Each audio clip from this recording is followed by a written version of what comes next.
A scream that could splinter glass and rattle the heavens tore through the humid dawn of Willowbrook Heights, a manicured Texas suburb where conformity was etched into the very sidewalks.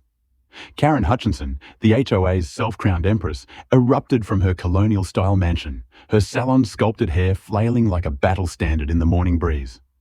Her jaw unhinged, eyes bulging with a mix of fury and disbelief as she beheld her pristine circular driveway, now defiled by a hulking prefabricated shed, squatting like a beige leviathan. The monstrosity, 12 by 16 feet, blocked her double garage doors, her custom mailbox with its faux gold lettering, and even her ornate front entrance, its doors leering mockingly toward her living room windows. In the distance, the rhythmic whop-whop-whop of a cargo helicopter's blades faded over the oak-lined horizon, a mechanical beast retreating after its mission. My Ford F-150 rumbled past her property, its tires crunching the asphalt, and I couldn't resist leaning out the open window to offer a slow, friendly wave, the kind you'd give a neighbor over a shared fence. Karen's face, contorted in apoplectic horror, was a masterpiece, worth every penny of the small fortune I'd shelled out for that airlift. Her shriek trailed me down the street, a banshee's wail that promised retribution. But this wasn't a spur-of-the-moment prank. This was justice, delivered with rotor blades and a grin. Let me take you back to the spark that ignited this Texas-sized showdown. I'm Marcus Chen, a 38-year-old software engineer who'd trade a corner office for a quiet evening under the stars any day.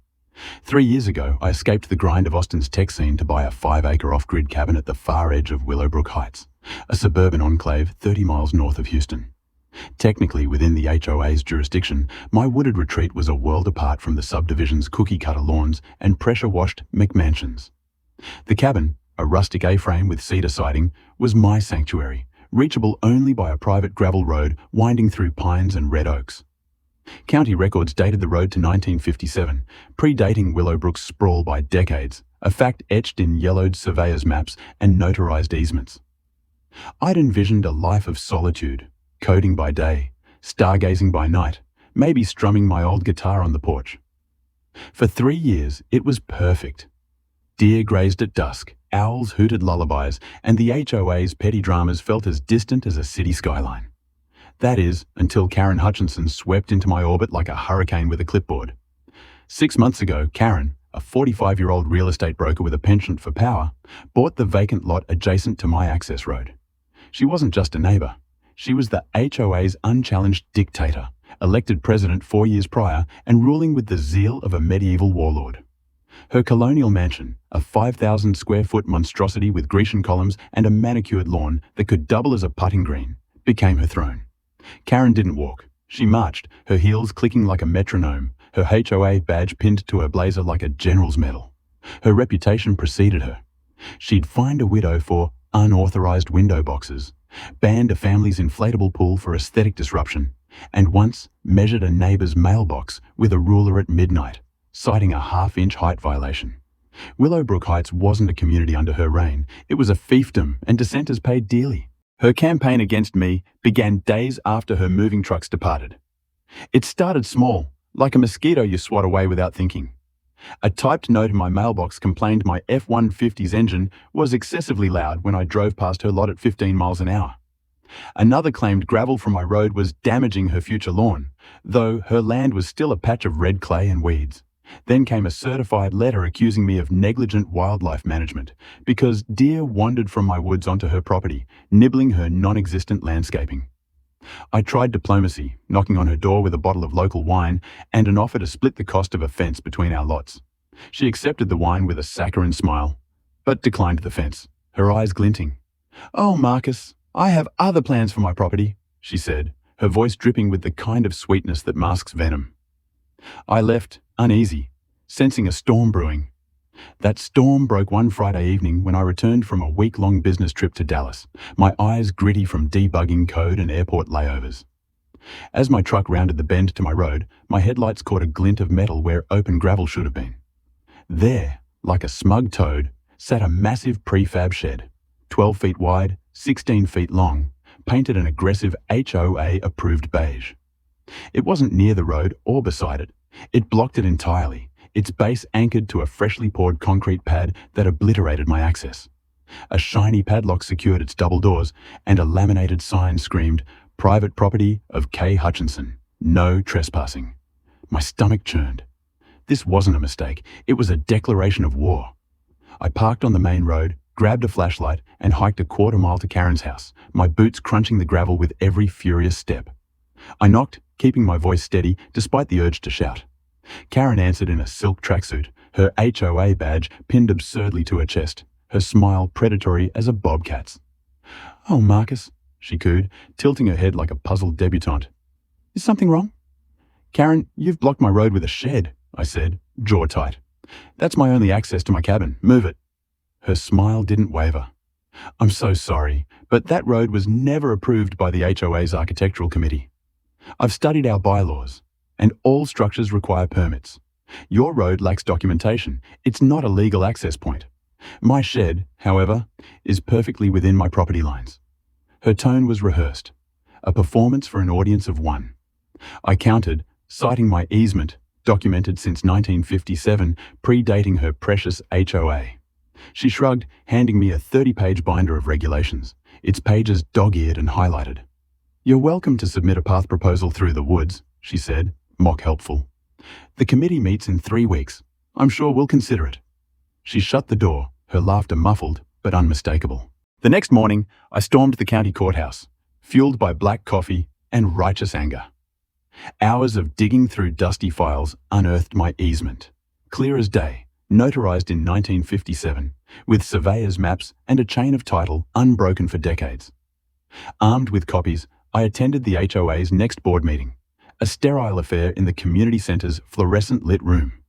Karen presided, flanked by her loyalists, Margaret Thompson, who ran a book club that doubled as a gossip coven, Harold Winters, a retired accountant whose spine seemed allergic to dissent, and Patricia Chen, no relation, whose glare suggested my existence was a personal affront. Tom Pearson, a quiet retiree, was the lone neutral. I presented my case with the precision of a coder debugging a crash. Easement records, county maps, 1960s aerial photos showing my road snaking through untouched forest. The board listened, their expressions ranging from bored to hostile. Karen rose, delivering a sermon on neighborhood standards and property value preservation, her voice quivering with theatrical concern. The vote was 4-1 to keep the shed, Tom dissenting with a weary sigh. Margaret muttered about outsiders as I left, my blood boiling. I wasn't done. I hired Rebecca Martinez, the county's sharpest property lawyer, whose office was lined with framed victories against overreaching HOs. She reviewed my documents and laughed, her eyes sparkling. "This is the cleanest easement case I've seen in 20 years. That shed's illegal. We can get an injunction." But a line in the county code caught my eye. Section 47.3 allowed non-destructive removal of encroaching structures at the easement holder's expense. I pressed Rebecca. What qualified as non-destructive? She leaned back, grinning. "As long as you don't damage the shed and return it to her property, you're golden. The code's silent on how you move it."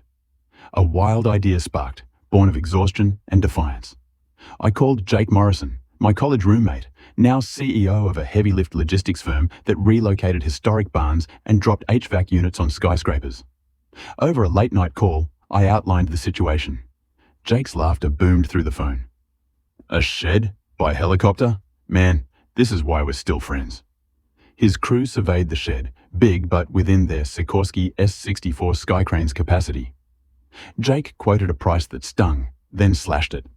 "For the look on this Karen's face, I'm in. Friends and family discount." We planned the airlift for Saturday, securing FAA flight plans, county permits, and a courtesy notice to local police for the unusual but legal operation. Rebecca prepped a legal binder thicker than a novel, ready for any challenge. I barely slept Friday night, pacing my cabin, alternating between glee and dread. What if Karen retaliated? What if the chopper crashed? At 5:30 a.m., I brewed a pot of coffee, its aroma grounding me as Jake's crew rolled in at Siksik with 2 trucks of gear. They worked like a SWAT team, rigging the shed with heavy-duty straps and steel lifting points, their radios crackling with clipped commands. By 7:30, the air thrummed with the Skycrane's approach, its silhouette a mechanical dragonfly against the pink dawn. Neighbors peeked from windows drawn by the roar. Karen, alerted by the noise, exploded from her house in a silk robe and designer slippers, her face a mask of rage. "This is theft! Vandalism! I'm calling 911!" she shrieked, charging the shed, her phone already at her ear. Rebecca stepped forward, shouting over the rotor wash, thrusting her binder like a shield. "Ma'am, this is a legal removal under county code. Easement docs, permits. Your shed's being returned to your property." Karen snatched the papers, her hands shaking as she scanned them, her composure unraveling.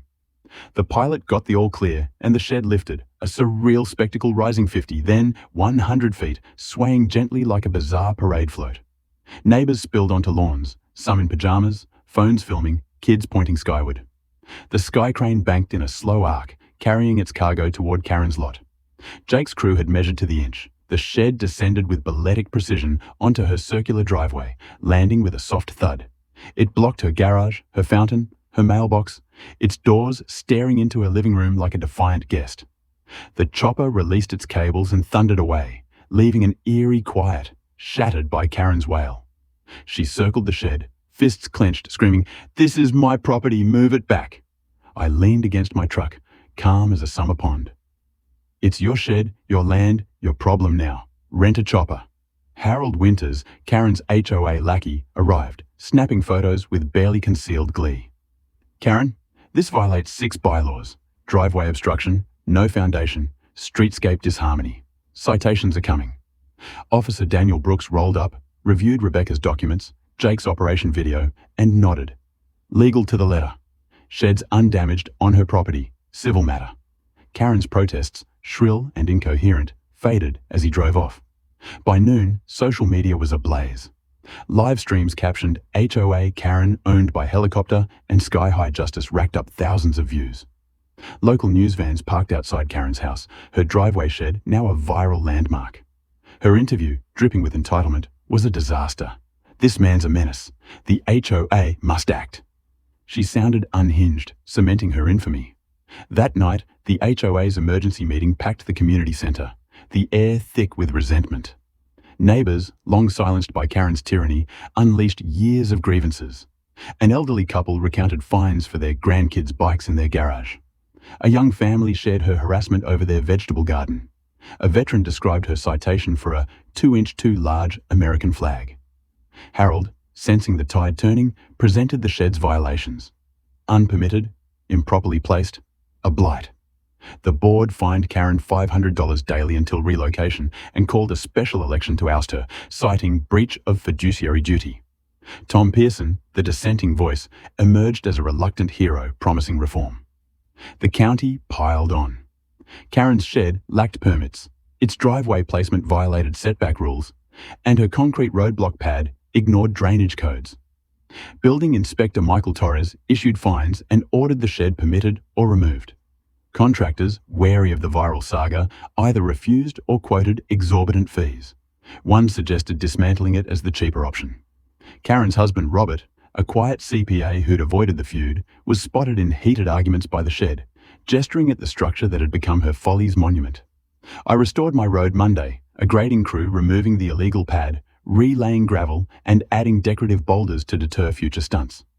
The work, done by noon, felt like reclaiming my freedom. I drove to my cabin, opened a beer, and watched the pines sway, peace restored. The HOA election 2 weeks later was a rout. Tom Pearson won in a landslide. Karen didn't campaign, her spirit broken by the shed's shadow. Tom slashed petty rules, greenlighting gardens and bikes. Neighbors, unshackled, threw block parties, shared tools, and waved like they meant it. Karen's employer, a corporate compliance firm, launched an ethics probe after the viral video. Her role as a compliance officer demanded integrity. Her driveway tantrum screamed the opposite. She was placed on leave, then fired for conduct unbecoming.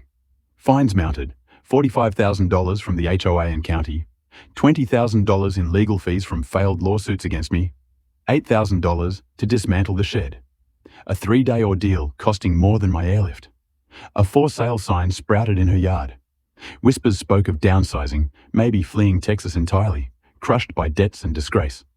A young couple bought her house, asking about the driveway's faint scar, a circular mark where the shed had sat. The saga's final twist came from an anonymous prankster. Overnight, No-fly zone appeared in bold, permanent road paint across Karen's driveway, a highway crew-grade taunt. She power-washed, resealed, and cursed, but the words endured, a neighborhood legend.